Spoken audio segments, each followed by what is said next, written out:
AP CM Jagan ఇవాళ తన ప్రచార యాత్రకు బ్రేక్ ఇచ్చారు. మళ్లీ రేపటి నుంచి ప్రచార యాత్రలో కంటిన్యూ చేయనున్నారు. ఇక నిన్న పలుచోట్ల ప్రచార సభల్లో పాల్గొన్న సీఎం జగన్ కూటమి నేతలే టార్గెట్ గా విమర్శల దాడికి దిగారు. 2 వారాల్లో కురుక్షేత్ర సంగ్రామం జరగబోతుందన్నారు సీఎం జగన్. ఈ ఎన్నికలు జగన్ కు చంద్రబాబుకు మధ్య జరుగుతున్నవి కాదని, పేదలు చంద్రబాబు మోసానికి మధ్య జరుగుతున్న ఎన్నికలన్నారు. చంద్రబాబుకు ఓటేయడం అంటే కొండచిలువ నోట్లో తలపెట్టినట్టేనని చెప్పారు. తమ ప్రభుత్వం విప్లవాత్మక నిర్ణయాలతో అభివృద్ధి సంక్షేమంలో కొత్త దారులు వేసిందన్నారు ఏపీ సీఎం జగన్.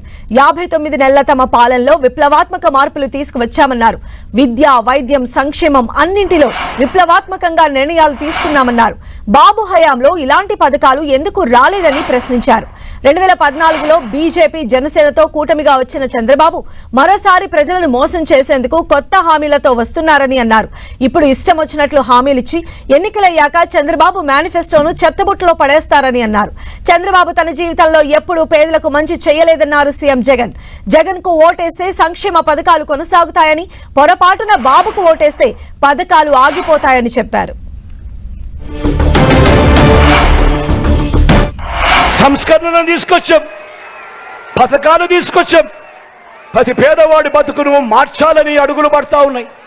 మొట్టమొదటిసారిగా గ్రామం బాగు కోసం, మొట్టమొదటిసారిగా వార్డు బాగు కోసం, మొట్టమొదటిసారిగా ఈరోజు గ్రామ వార్డు సచివాలయాలు వచ్చాయి అనంటే, ఈరోజు 600కు పైగా సేవలు ఈరోజు గ్రామంలో అవన్నీ కూడా అందిస్తా ఉన్నాయనంటే, 60-70 ఇళ్లకు ఈరోజు ఒక వాలంటీర్ వ్యవస్థ అందుబాటులో ఉన్నారు అనంటే, ఈరోజు ఎక్కడా కూడా లంచాలు లేకుండా, వివక్ష లేకుండా నేరుగా ఇంటికే వచ్చే పెన్షన్ వస్తా ఉంది అనంటే, నేరుగా ఇంటికే పౌర సేవలు అందుతా ఉన్నాయనంటే, నేరుగా ఈరోజు ఇంటికే పథకాలు అందుతా ఉన్నాయనంటే, గతంలో ఎప్పుడూ కూడా జరగని విధంగా ఈరోజు గ్రామ స్థాయిలోనే, వార్డు స్థాయిలోనే ఈరోజు వార్డు క్లినిక్లు, గ్రామ క్లినిక్లు, ఈరోజు విలేజ్ క్లినిక్లు ఈరోజు కనపడతా ఉన్నాయనంటే, నాడు నేడుతో బాగుపడిన గవర్నమెంట్ స్కూళ్ళు మన కళ్ళ ఎదుటే కనిపిస్తా ఉన్నాయనంటే, ఆ హాస్పిటళ్ళు, ఆ స్కూళ్ళు మన కళ్ళ ఎదుటనే ఈరోజు ఇంగ్లీష్ మీడియం బడులు కనిపిస్తా ఉన్నాయి అనంటే, ఈరోజు మన గ్రామంలోనే ఒక మహిళా పోలీస్ కనపడతా ఉంది అనంటే, ఇంటింటికి ఆరోగ్య సురక్ష వస్తా ఉంది అనంటే, ఈరోజు గ్రామంలో ప్రతి ఒక్కరికి కూడా ఫ్యామిలీ డాక్టర్ అందుబాటులో ఉన్నాడు అనంటే, ఈరోజు గ్రామానికే ఫైబర్ గ్రిడ్ వచ్చింది అనంటే, కడతా ఉన్న డిజిటల్ లైబ్రరీలు కనిపిస్తా ఉన్నాయనంటే, ఇవన్నీ సంస్కరణలు జరిగింది కేవలం ఈ 59 నెలల కాలంలోనే మీ బిడ్డ ముఖ్యమంత్రిగా ఉండగానే కాదా అని అడుగుతా ఉన్నాను. ముఖ్యమైన హామీలు, ఆయన చెప్పిన ముఖ్యమైన హామీలు, ఆయన సంతకం పెట్టి ఇచ్చిన ఈ పాంప్లెట్లో ముఖ్యమైన హామీలు అంటూ ఇచ్చిన ఈ హామీలలో ఇంటింటికి ఉద్యోగం ఇవ్వలేకపోతే 2000 రూపాయలు నిరుద్యోగ భృతి అన్నాడు, నెల ఇస్తానన్నాడు. 5 సంవత్సరాలు అంటే 60 నెలలు ఇంటూ నెలకు 2000 అంటే 1,20,000 రూపాయలు. నేను మిమ్మల్ని అడుగుతా ఉన్నా, మీ ఇళ్లలో ఏ ఒక్కరికైనా కూడా అందిందా అని అడుగుతా ఉన్నాను మీ అందరి సమక్షంలో. ఇలా ఇలా ఇలా ఇలా ఇలా ఇలా ఇలా ఇలా ఇలా ఇలా ఇలా ఇలా ముఖ్యమైన హామీలు చంద్రబాబు సంతకం పెట్టి మీ ప్రతి ఇంటికి 2014లో పంపించాడు. 2014 నుంచి 2019 ఆయన పరిపాలన సాగించాడు. నేను అడుగుతా ఉన్నా, 2014లో ముఖ్యమైన హామీలు అంటూ ఆయన మేనిఫెస్టోలో పెట్టి ఈ పాంఫ్లెట్లు మీ ప్రతి ఇంటికి పంపించాడు. ఇందులో ఉన్న మరో ముఖ్యమైన హామీ, అర్హులందరికీ 3 సెంట్ల స్థలం, అర్హులందరికీ 3 సెంట్ల స్థలం కట్టుకునేందుకు పక్కా ఇల్లు అన్నాడు. నేను అడుగుతా ఉన్నా, ఈడ ఇన్ని వేల మంది ఉన్నారు కదా, మీలో ఏ ఒక్కరికైనా కూడా 1 సెంటు స్థలమైనా ఇచ్చాడా అని అడుగుతా ఉన్నాను మీ అందరినీ కూడా. మళ్ళీ కొత్త మేనిఫెస్టో అంటూ మళ్ళీ డ్రామాలు, మళ్ళీ హిస్టరీ రిపీట్స్, మళ్ళీ హిస్టరీ రిపీట్స్. ఇవాళ మళ్ళీ ఏమంటా ఉన్నారు, మళ్ళీ సూపర్ 6 అంటా ఉన్నారు, సూపర్ 7 అంటా ఉన్నారు. నమ్ముతారా?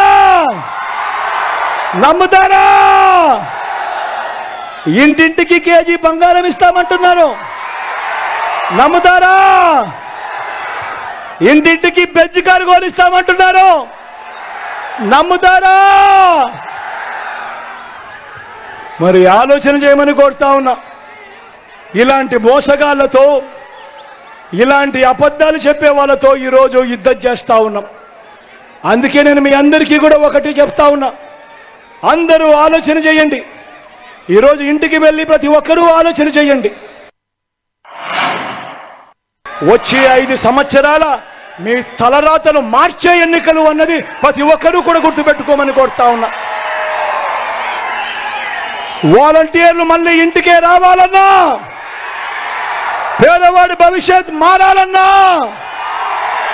పథకాలన్నీ కొనసాగాలన్నా, మన పిల్లల చదువులు, మన బడులు బాగుపడాలన్నా, మన వైద్యం, మన వ్యవసాయం మెరుగుపడాలన్నా, ఇవన్నీ జరగాలంటే ఏం చేయాలి?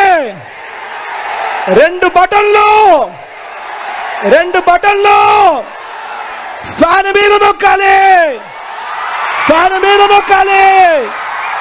నొక్కి 175కు 175 అసెంబ్లీ స్థానాలు,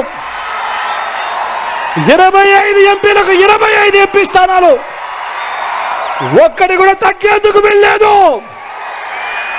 సిద్ధమేనా?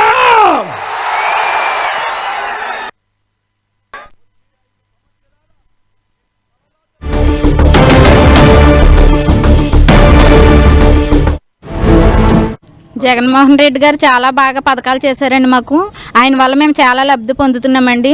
నేనైతే నా కుటుంబంలో భర్త లేకుండా నేను బతుకుతున్నానంటే జగన్మోహన్ రెడ్డి గారు ఇచ్చే పెన్షన్ వల్ల అండి. నా పిల్లలకి అమ్మఒడి పథకం అన్నీ మాకు అందుతున్నాయండి. నవరత్నాలు ఇచ్చారు, మరి మాకు అన్ని కూడా అందాయి. మేము ఎంతో సంతోషంగా ఉన్నామండి. మళ్ళీ మేము కోరుకునేదంటే జగన్ గారు రావాలని మేము ఆశిస్తున్నాము. మాకు ఆయన వచ్చిన కాడి నుంచి మాకు చేయూత పథకం వస్తుందండి. మా అబ్బాయికి పెన్షన్ వస్తుందండి, వికలాంగులండి మా అబ్బాయి. మా ఆయన గారికి పెన్షన్ వస్తుందండి. మాకు అంతా బాగానే జరిగిందండి. ఆయన మళ్ళీ జగన్మోహన్ రెడ్డి గారు మళ్ళీ గెలవాలని కోరుకుంటున్నామండి. ఆయనకి మేము ఓటేస్తున్నామండి. లేని వాళ్ళందరికీ కూడా జగన్మోహన్ రెడ్డి పథకాలు ప్రతిదీ అందిందండి ఈ గవర్నమెంట్లో. గత గవర్నమెంట్ పోల్చుకుంటే ఈ గవర్నమెంట్ 100% కూడా అన్ని పథకాలు అమలు చేశారండి. మేనిఫెస్టోలో ఏదైతే రిలీజ్ చేశారో జగన్మోహన్ రెడ్డి 100కి 99% అమలు చేశారు. పథకాలు అయితే ప్రతి ఒక్కరు పొందుకున్నవారే, ఎవరు ఒక్కరు కూడా పొందుకోలేదన్న మాట ఎవరైతే లేరు. అందుకే మళ్ళీ జగన్ అన్న రావాలని మేము కోరుకుంటున్నాం. చిన్నపిల్లల చదువు విషయంలో కానీ, అమ్మఒడి విషయంలో కానీ, మరి చేయూత పథకాలు కానీ, మరి డ్వాక్రా వాళ్ళకి అన్ని రుణమాఫీలు కానివ్వండి, అన్నీ బాగా చేశారు. మాకు ఈ ప్రభుత్వమే కావాలండి. పెన్షన్లు కూడా చాలా బాగా ఇస్తున్నారండి. ఆయన స్కూల్లో ఇన్నాళ్ళు అయితే మరి తెలుగు మీడియం కానీ ఇంగ్లీష్ లేదండి. ఇప్పుడు ఈ స్కూల్లో కూడా మరి అన్నీ మార్చారు, ఇంగ్లీష్ కూడా చెప్తున్నారండి పిల్లలకి. పిల్లలంతా చాలా బాగా చదువుకుంటున్నాం జగన్ మావయ్య అని కూడా చెప్తున్నారండి. అమ్మఒడి కానీ ప్రతి విషయంలోనూ జగనన్న చక్కని కార్యక్రమాలు, చక్కని ఇవి ఇస్తున్నారు కనుక ప్రతి ఒక్కరూ కూడా జగన్కి వేయడానికే మేమందరం నిర్ణయించుకున్నాము. పరిపాలన చాలా బాగుందండి. మా వరకు అయితే మత్స్యకారులు కూడా కానీ, గ్రామం నెక్స్ట్ ఏమైనా కానీ విద్యంతులు కానీ, పింఛన్లు కానీ, నెక్స్ట్ రైతు భరోసా కానీ, నెక్స్ట్ లేడీస్కి 40,000 18,000 కానీ ఇవన్నీ చాలా అభివృద్ధి చేశారండి. ఇలాంటి పథకాలు పెట్టిన జగన్మోహన్ రెడ్డి గారిని మేము ఎప్పుడు కూడా కోరుకుంటామండి.